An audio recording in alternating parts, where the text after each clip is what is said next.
நான் உங்கள் மோசஸ், உலகில் ஜோதிட வாஸ்து கன்சல்டன்ட், சென்னையிலிருந்து. இப்போ பார்த்தீங்கன்னா இந்த மாதம் பார்த்தீங்கன்னா நம்ம அந்த ஐப்பசி மாத பலன்களை தான் பார்க்க போகிறோம். அதுக்கு முன்னாடி இந்த ஐப்பசி மாதம் பார்த்தீங்கன்னு வச்சுக்கிங்களேன், பொதுவாக என்னென்னாக்கா இந்த ஐப்பசி மாதம் பார்த்தீங்கன்னா நிறைய விழாக்கள் உள்ள மாதம்.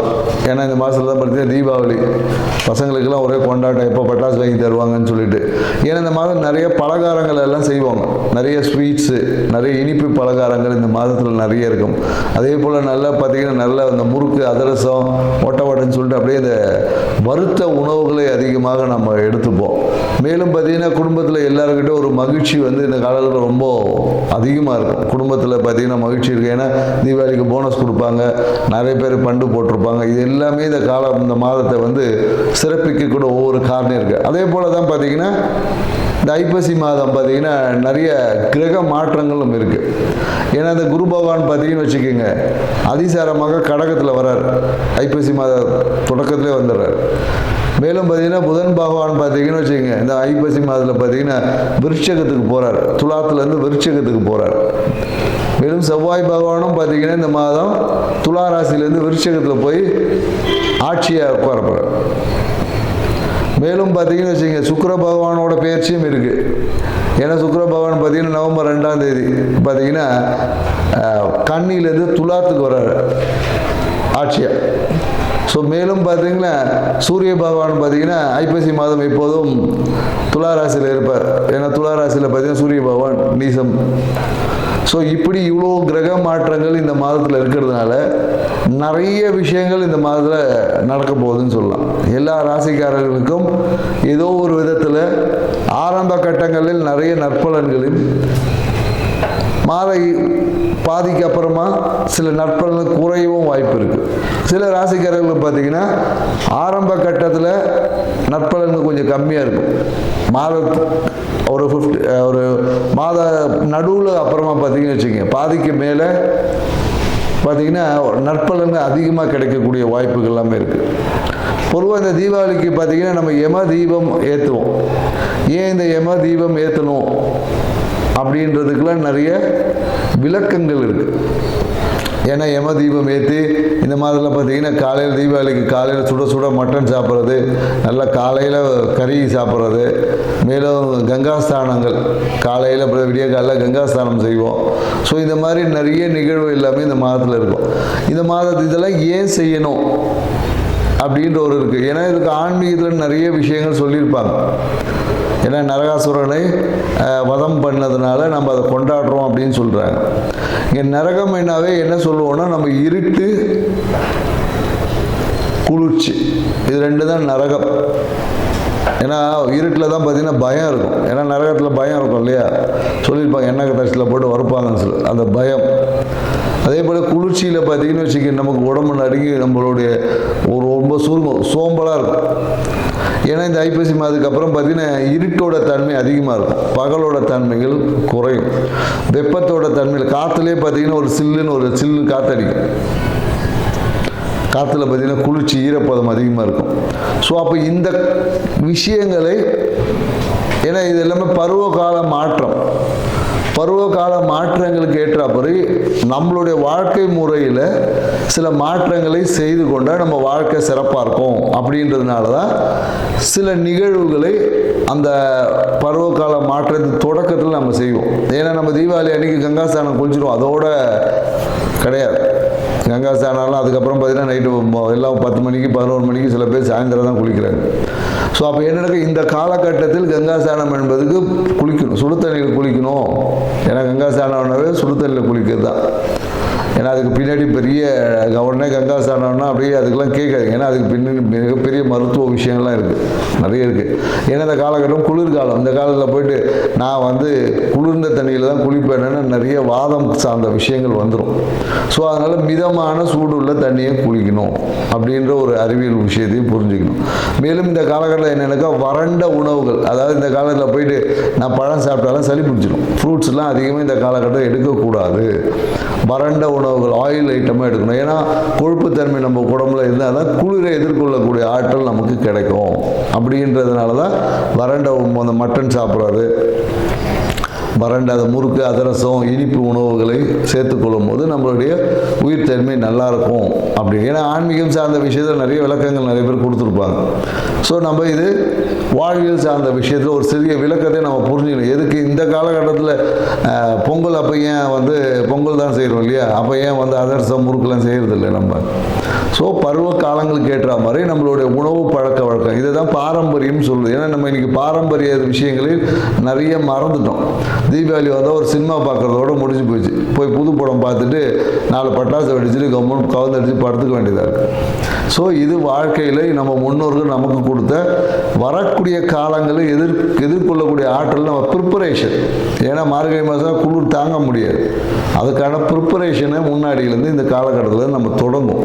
ஏன்னா அடுத்தது கார்த்திகை மாதம், அப்போ பார்த்தீங்கன்னா கார்த்திகை தீபம் ஏற்றுவோம். ஸோ வெளிச்சத்தை வெப்பத்தை அதிகம் பண்ணுவோம். ஸோ இந்த மாதிரியான நிகழ்வு எல்லாமே இருக்குது என்ற ஒரு புரிதலோட இந்த ஐப்பசி மாத ராசி பலன்கள் ஒவ்வொரு ராசிக்கும் என்ன மாதிரி இருக்குது என்றதை நம்ம பார்க்க போகிறோம். வாங்க வீடியோக்குள்ள போகலாம். துலா ராசி. ஏன்னா துலா ராசிக்காரங்களை பார்த்தீங்கன்னா இந்த காலகட்டத்தில் நிறைய சுப நிகழ்வுகள் எல்லாமே வாழ்க்கையில் சிறப்பாக இருந்திருக்கும். கடந்த மாதம்லாம் பார்த்திங்கன்னா நிறைய ஃபங்க்ஷன்ஸ்லாம் அட்டன் பண்ணியிருப்பாங்க. ஒரே கல்யாணம் காது குத்து அப்படின்ற மாதிரி நிறைய சுப நிகழ்வுகளில் பங்கேற்றிருப்பாங்க. ஸோ அந்த மாதிரி இருந்து இப்போ பார்த்தீங்கன்னு வச்சுக்கோங்க, நிறைய சுப நிகழ்ச்சிக்காக வெளியூர் பயணங்கள் எல்லாமே போவதற்கான வாய்ப்புகள் இருக்குது. வெளியூர் பயணங்கள் செல்வது, வெளியூரில் போய் நிறைய ஹோட்டல் ஸ்டே, இந்த மாதிரியான வாய்ப்புகள் எல்லாமே இருக்கும். அப்படி இல்லைனாலும் ஏதோ ஒரு இன்ப சுற்றுலா போவதற்கான வாய்ப்புகள் எல்லாமே உருவாகும். இவங்களுக்கு பார்த்திங்கன்னா இந்த காலகட்டம் என்னென்னாக்கா அரசு சார்ந்த விஷயத்தில் பார்த்திங்கன்னா ஒரு நல்ல ஒரு மகிழ்ச்சியான ஒரு அணுகுமுறை இருக்குது. தந்தை சார்ந்த விஷயத்தில் மிகுந்த ஒரு நற்பலங்களை கொடுக்கக்கூடிய ஒரு விஷயமாக இருக்கும். ஸோ தந்தையோட காசில் சில பேர் தொழில் தொடங்கக்கூடிய வாய்ப்பு இருக்குது. திடீர்னு பார்த்திங்கன்னா தந்தை அப்பா ஒரு காசை கொடுப்பாரு, அதன் மூலயமா ஒரு தொழில் தொடங்கக்கூடிய வாய்ப்பு. நிறைய பேர் எனக்கு இஷ்ட தெய்வத்தின் பேரில் தொழில் தொடங்குவாங்க. இப்போ இவங்க ஒரு யாராவது அவங்களோட இஷ்ட தெய்வம் வழிபாடு செஞ்சிட்ருப்பாங்க, அவங்க பேரில் தொழில் தொடங்குவாங்க. இல்லை இவங்களோட குருமார்களின் பேரில் தொழில் தொடங்கக்கூடிய வாய்ப்பு எல்லாமே இந்த காலகட்டத்தில் இருக்குது.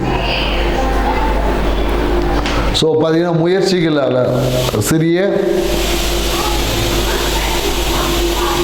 எடுத்த முயற்சிகள் எல்லாமே ஒரு தடை ஏற்பட்டு சரியாகும். எடுத்தோடனே ஃபஸ்ட் அட்டம்ப்ட்லாம் சரியாகாது, ஒரு தடைக்கு அப்புறமா சரியாகக்கூடிய வாய்ப்புகள் இருக்குது. அதே போல் என்னென்னாக்கா தொழில் சார்ந்த விஷயத்தில் ஒரு சிறிய கடன் என்பது ஏற்படும். சில பேர் கடன் வாங்கி கூட தொழில் செய்ய வாய்ப்புகள் கண்டிப்பாக இருக்கும். அதே போல் என்னென்னாக்கா இந்த காலத்தில் மாமியார் சார்ந்த உறவு அந்த அளவுக்கு மகிழ்ச்சியை கொடுக்காது. மாமியார் சார்ந்த உறவின் மூலமாக ஒரு அழுத்தமான போக்கு ஏற்படலாம். சரிங்களா? குறிப்பாக என்னென்னாக்கா மாமியார்கிட்ட ஏதாவது பண உதவி கேட்டாங்கன்னா அவங்களுக்கு கொடுத்துருங்க. சின்னதாக ஒரு பொருளாதார உதவி கொடுத்துருங்க. ஏன்னா பணம் நீங்கள் கொடுக்கலன்னு வச்சுக்கிங்களேன், அது சார்ந்த விஷயமா ரொம்ப பிரச்சனை அழுத்தம் வரும். நிறைய பார்த்தீங்கன்னா இந்த காலகட்டத்தில் முட்டி வலி வரும். முட்டியில் பார்த்தீங்கன்னா வீக்கம் இல்லை நீர் கட்டுறது, இந்த மாதிரியான உபாதைகள் எல்லாமே வருவதற்கான வாய்ப்புகள் இருக்குது. மேலும் என்னென்னாக்கா சாப்பிடக்கூடிய பொருளை கொஞ்சம் சரியாக சாப்பிடணும். அதிகமான காரமான உணவுகள் இந்த காலத்தில் சாப்பிட்டு அதனாலேயும் பிரச்சனைகள் வருவதற்கு வாய்ப்பு இருக்குது. ஸோ அதனால் இந்த காலகட்டத்தில் காரமான உணவுகளை கம்மி பண்ணிக்கணும். ஏன்னா இவங்களுக்கு எப்போதும் பார்த்திங்கன்னா காரமான ரொம்ப ருசியான உணவுகளை சாப்பிட்டு அதனாலே நிறைய பேருக்கு பிரச்சனை வந்துடும். ஏன்னா பெரும்பாலும் பார்த்திங்கன்னா இந்த துலா ராசிக்காரங்களுக்கு பார்த்திங்கன்னா நிறைய பைல்ஸ் பிரச்சனை வரும். நிறைய பேருக்கு பைல்ஸ் ஆப்ரேஷன்லாம் செய்வாங்க. துலா ராசிக்காரங்க துலா லக்கணக்காரங்க பார்த்திங்கன்னா இந்த பைல்ஸ் ஆப்ரேஷன் நிறைய பேருக்கு செய்வாங்க. அந்த பைல்ஸ் ஆப்ரேஷன் பேர் நிறைய பேர் பார்த்திங்கன்னா இந்த ராசிக்குள்ளே இருக்கிறாங்க. ஏன்னா இவங்களுக்கு நல்ல காரசாரமாக நல்ல டேஸ்டி ஃபுட்டை சாப்பிட்றது, கணக்கு இல்லாமல் சாப்பிட்றது, அதுக்கப்புறம் பார்த்திங்கன்னா அதுவே இவங்களுக்கு ஒரு வியாதியாகவோ அழுத்தமாக வரலாம். குறிப்பாக துலா ராசிக்காரர் இந்த காலங்களில் பெண்கள் விஷயத்தில் கொஞ்சம் கவனமாக இருக்கணும்னு சொல்லுவோம். ஆண்களாக இருந்தாலும் சரி பெண்களாக இருந்தாலும் சரி, ஏதோ ஒரு பெண்ணு மூலயமாக ஒரு அவமானத்தை சந்திக்கக்கூடிய வாய்ப்புகள் இந்த மாத கடைசியில் இருக்குது. இந்த காலம் நிறைய பேர் என்ன பண்ண அந்த வெள்ளி பொருட்களை வாங்குவாங்க. வெள்ளி பொருட்களை வாங்கும் போது பார்த்தீங்கன்னா குடும்பத்தில் மிகப்பெரிய அடிதடி ஃபைட்லாம் நடக்க போகுது. ஸோ அதனால் இந்த காலகட்டத்தில் எந்த ஒரு வெள்ளி பொருட்களையும் வாங்காதீங்க. ஏன்னா தீபாவளி வருதுனால பார்த்தீங்கன்னா மகாலட்சுமி தங்கத்தை வாங்கிறதுக்கு பதிலாக காசில் வெள்ளியில் வாங்கிட்டு வருவாங்க. வாங்கிட்டு வந்து வீட்டில் பூஜை அறையில் வச்சது தான் சரி. உங்கள் கதை முடிஞ்சுது. அன்றைக்கி கணவன் மனைவி உறவு அன்றைக்கி அடி தட்டி ஃபைட்டில் இருக்கும். துலா ராசிக்காரங்க இந்த காலகட்டத்தில் வெள்ளியில் இருக்கக்கூடிய மகாலட்சுமியாக இருந்தாலும் சரி, எந்த இறைவன் ஃபோட்டோவும் தயவு செய்து வாங்கிடாதீங்க. வாங்கினா பிரச்சனை. சில பேர் டைவர்ஸ் வரையும் கூட கொண்டு போயிடும். சில பேருக்கு என்னென்னாக்கா விபத்து கூட சந்திக்க வாய்ப்பு. புரியுதுங்களா? ஸோ பெண்கள் விஷயத்துலையும் சரி, வெள்ளி சார்ந்த பொருட்கள் சார்ந்த விஷயத்துலையும் சரி, கொஞ்சம் ரொம்ப விழிப்புணர்வாக இருக்கணும். வாங்கி வச்சுட்டு அதுக்கப்புறமா புலம்பிட்டு இருக்கிறதுனால ஒரு பிரயோஜனமும் இல்லை. முன்னாடியே உங்களுக்கு ஒரு இண்டிகேட் பண்ணிடுறோம். ஏன்னா ஜோதிட பலன்னு என்னக்கா உங்களுக்கு வரக்கூடிய நிகழ்வுகளை ஒரு ஓரல் ஹைலைட் மாதிரி பண்ணி சொல்லி காமிக்கும். சில பேருக்கு வந்து கேட்குறவங்களுக்கு இதை தவிர்த்த, ஏன்னா இந்த மாதம் தான் உங்களுக்கு பிரச்சனை. குறிப்பாக என்னென்னாக்கா வெள்ளி பொருட்களை வந்து துளாராசிக்காரங்க பூஜை அறையில் வச்சுருந்தாவே பிரச்சனை இருக்குது. வெள்ளி விளக்கு ஏற்றிக்கினே உட்காந்துருப்பாங்க. அது என்ன பண்ணுன்னா கணவன் மனைவி சேரையே கூடாது. நீங்கள் துளாராசிக்காரங்களாக இருந்தால் உங்கள் வீட்டில் வெள்ளி விளக்கு பூஜை அறையில் ஏற்றுனீங்கன்னா உங்களுக்கு கணவன் மனைவி உறவு என்பது இருக்காது. வேணால் நீங்கள் செக் பண்ணி பாருங்கள். நம்ம நிறைய பேருக்கு இதை சொல்லியிருக்கோம். ஏன்னா இந்த காலகட்டத்தில் வெள்ளி நீங்கள் வாங்கலாம் கூட யாராவது கொண்டு வந்து கொடுத்துட்டு போயிடும். ஸோ வெள்ளி பொருட்களை வாங்கி நீங்கள் என்ன பண்ணுறேன்னா பீரோவில் வச்சுருக்கோம். பீரோவில் வச்சா பணம் சேரும். பூஜை அறையில் வச்சுன்னா கணவன் மணி சேர முடியாது. சரிங்களா? ஸோ மிகுந்த கவனம் தேவை. ஏன்னா இதில் ஜோதிடர் நம்மளை சுற்றி நாம் நினைக்கிறேன் எல்லா விஷயத்தையும் நாம் தான் செய்கிறோன்ட்டு, அதெல்லாம் ஒன்றும் கிடையாது. நமக்குள்ள வெளியில் இருக்க காரணிகளால் நம்ம தூண்டப்படுகிறோம். அது கிரகமாக இருக்கலாம், சூழ்நிலைகளாக இருக்கலாம், உறவுகளாக இருக்கலாம். இந்த உறவுகள் எல்லாமே ஏதோ ஒரு விஷயத்தை நமக்கு தூண்டிக்கொண்டே இருக்கும். அதை தான் நம்ம செயல்படுத்துகிறோம். நாமெல்லாம் இங்கே ஒன்றும் சொல்லுவாங்க, நம்ம பிடுங்குனது எல்லாமே தேவையில்லாத ஆணியாக தான் இருக்கும். அது யாரை நானாக இருந்தாலும் சரி, அதுதான். ஸோ எல்லாருமே இங்கே என்னென்னா வெளிக்காரணிகளை நம்ம தூண்டப்படுகிறோம். அந்த தூண்டுதலின் பிரகாரம் தான் நம்மளோட செயல்பாடுகள் இருக்கின்றன என்ற புரிதலை வச்சுக்கணும். எல்லாமே நாம் செய்கிறோம், நாம் தான்ட்டு அந்த வெளிக்காரணி தூண்டுதல் இல்லாமல் அந்த தூண்டுதலில் உள்காரணியான நம்ம இறைவனை தூண்டி செய்யக்கூடிய, இறைவன் தூண்டுதலின் பேரில் செய்யக்கூடிய விஷயங்கள் எல்லாமே நமக்கு மகிழ்ச்சியும் லாபத்தையும் சக்ஸஸை கொடுக்கும். இந்த வெளிக்காரணிகளை கொண்டு நம்ம தூண்டக்கூடிய பாதி விஷயங்கள் நமக்கு வந்து சொல்லுவாங்களே புடுங்குனெல்லாம் தேவையில்லாத ஆணியாக தான் இருக்கும். சில விஷயங்கள் நமக்கு மகிழ்ச்சியை கொடுத்தாலும் பல விஷயங்கள் நமக்கு மகிழ்ச்சியை கொடுப்பது இல்லை என்ற புரிதலை நீங்கள் வச்சுக்கோங்க. இந்த புரிதலோட உங்கள் இந்த தீபாவளியை கொண்டாடி பாருங்கள். வாழ்க்கை ரொம்ப சிறப்பாக இருக்கும். அனைவருக்கும் தீப ஒளி திருநாள் நல்வாழ்த்துக்கள். நன்றி, வணக்கம்.